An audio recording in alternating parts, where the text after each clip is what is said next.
Okay, so hopefully you've opened up your image. We're going to recreate this red poppy in the same colours as the original painting. We've got a colour swatch here which you can use, but what we're going to do is we're going to click on the colour swatch to the side here, and you've got a sliding bar where you can select all of your colours.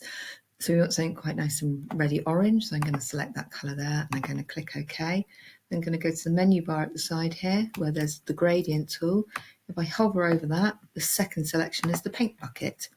Then I can hover over my image and I can start to select parts of my image that I'd like to be that ready orange. I can then click back on the colour swatch, maybe get a lighter or a darker tint or a slightly different hue of that colour.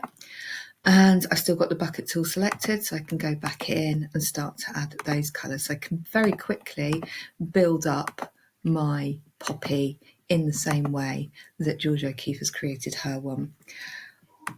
You're going to then download that image and print it and then stick it into your sketchbook, please. Okay, there's also an extension task if you are quick enough and skillful enough with this task, which I'll just show you. There's a couple of different choices that you can select from the extension task assignment in Google Classroom. It's too pinky, I'm going to go back to that orangey red. So you can just finish that one as you see here, filling in all the spaces. You've also got two other poppy images that you can choose from and this lovely skull painting here.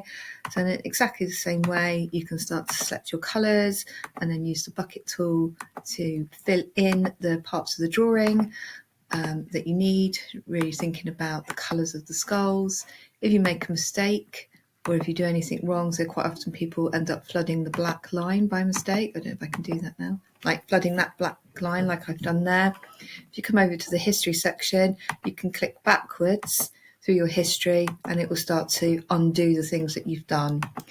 So lots of different shades. Oh, I didn't want to do that. Lots of different shades. Think about how you can use all of these colours in beautiful ways. Thinking about this painting, what it might look like. I'm going to swap those over there so I can get that yellow colour. And then I want lots of different browns. I'm just going to scroll down to the orange and get some deeper shades of that orange. And I can start to add those in. Okay. Once you've finished your piece, you're going to go File, Export as JPEG, give it a name here. And then save it and then print it from your downloads and add it to your sketchbook once you've trimmed.